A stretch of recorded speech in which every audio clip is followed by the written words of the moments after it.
I lived to tell the tale of the Great Chicago Fire, October 8th to 10th, 1871. I can still smell the smoke in my clothes. Though I've washed them 3 times since the fire, the scent lingers like a ghost, reminding me of those terrible hours when Chicago burned around us. They say we'll rebuild. Mr. Bross and the other city leaders are already proclaiming it with such conviction that I almost believe them. But how does one rebuild a life from ashes? My name is Margaret Sullivan, and I was there when Chicago burned. That Sunday evening had been unseasonably warm, the kind of dry October heat that makes you restless. The drought had lasted for months, only a measly 1/10 of an inch of rain in nearly 3 weeks. My husband Thomas and I lived in a modest 2-story frame house on Dearborn Street, just north of Washington. It wasn't grand like the marble palaces on Michigan Avenue, but it was ours, and we'd worked hard for it. Thomas had gone to bed early, exhausted from his work at the lumber mill. I remember sitting by the window, listening to the distant sounds of the city settling down for the night, when I first noticed a strange orange glow in the sky to the southwest. Another fire, I muttered to myself, but without much concern. Fires were common enough in Chicago, with its wooden buildings packed tightly together. Just the night before, the fire department had battled a blaze west of the river that consumed 4 blocks. The men must have been exhausted. The church bells began to ring not long after, alarm bells, not Sunday services. Then more bells joined the chorus. I went to wake Thomas. "It's another fire," I told him. "Seems a bad one." Thomas stood at the window, watching the orange glow intensify. "It's down by the West Division, probably miles from here. The fire department will handle it." But the wind was rising, blowing in fierce gusts. I felt uneasy, remembering what my neighbor Mrs. Gowler had said just yesterday: this whole city's become a tinderbox. I didn't go back to bed. By midnight, the bells were clanging frantically across the city. From our window, we could see that the fire had jumped the river. The flames weren't miles away anymore. "We should pack some things," I suggested. Thomas nodded, no longer confident that we were safe. I gathered our important papers and the silver candlesticks my mother had given us. Thomas retrieved the photograph album and his father's pocket watch. We worked quickly, trying to decide what couldn't be replaced, what we'd take if we had to run. I went to check on our neighbors, the Fosters, who had a newborn baby. Mrs. Foster was already packing, her face pale. "They say it's moving fast," she whispered.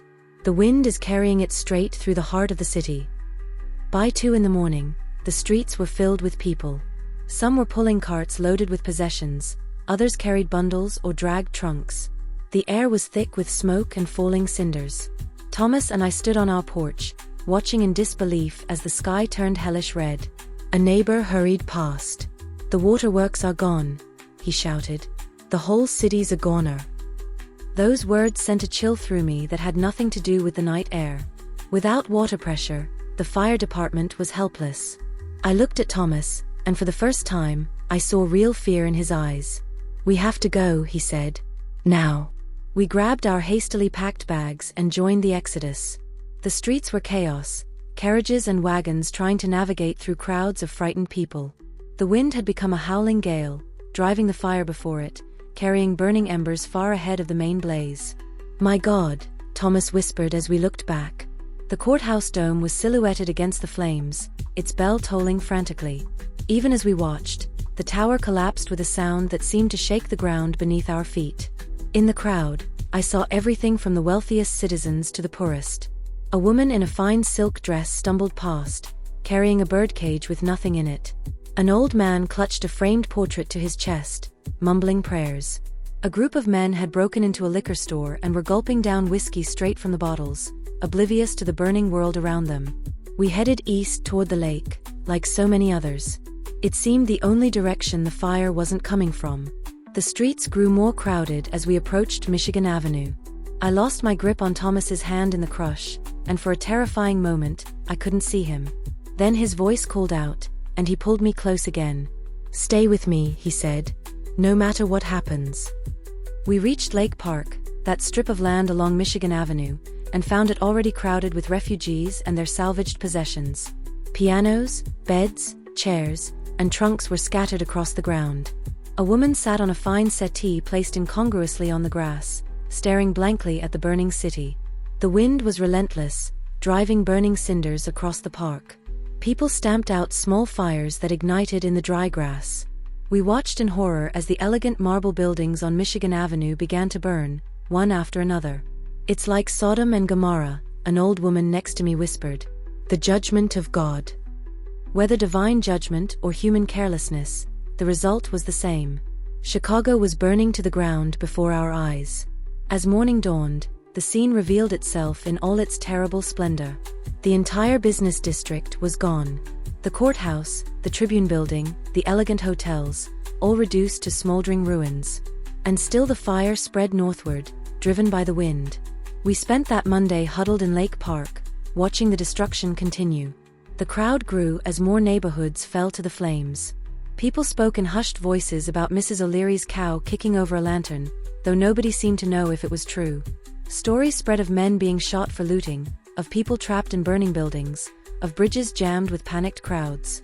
A man wearing a fireman's coat sat near us, his face blackened with soot, his eyes red-rimmed and vacant.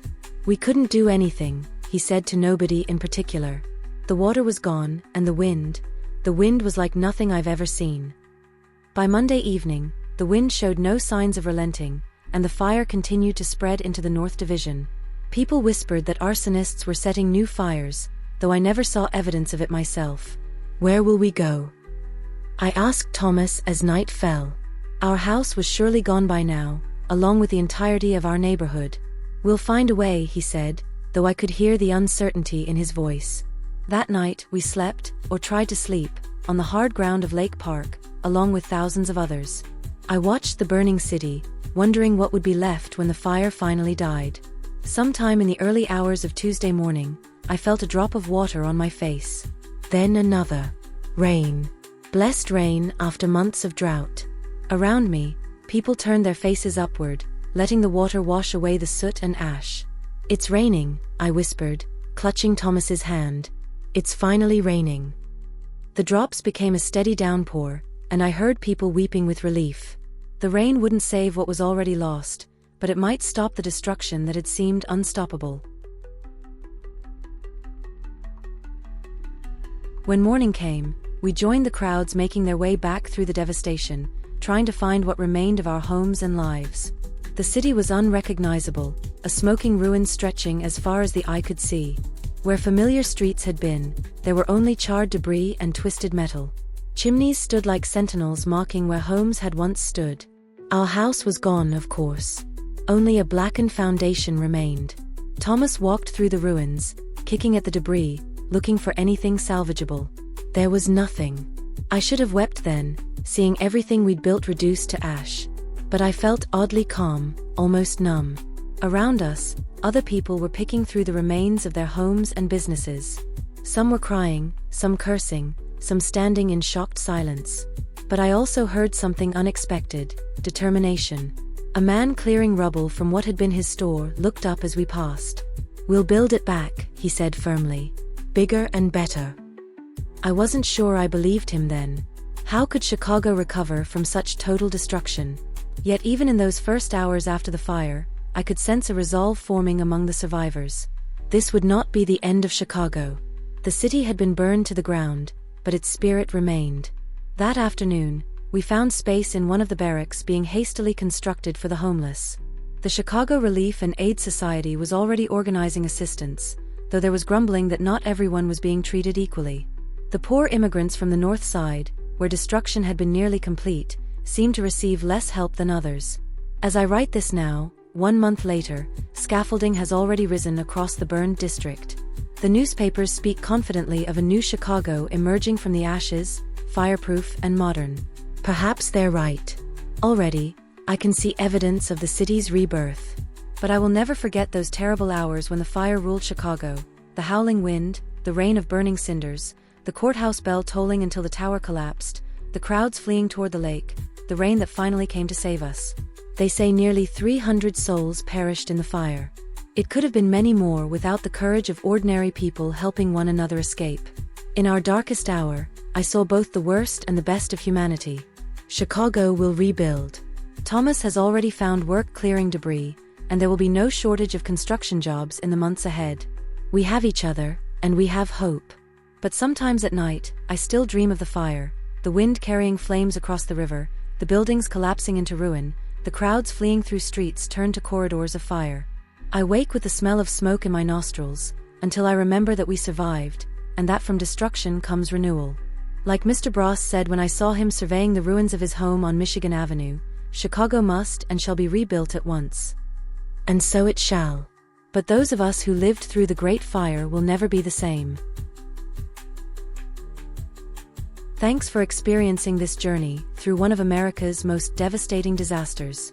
If you enjoyed this first-person account of the Great Chicago Fire, please hit that like button and share it with history buffs in your life. Want more historical narratives that bring the past to life? Subscribe and drop a comment below with which historical event you'd like to see covered next. Your engagement helps this channel continue to create immersive historical content and reading practice.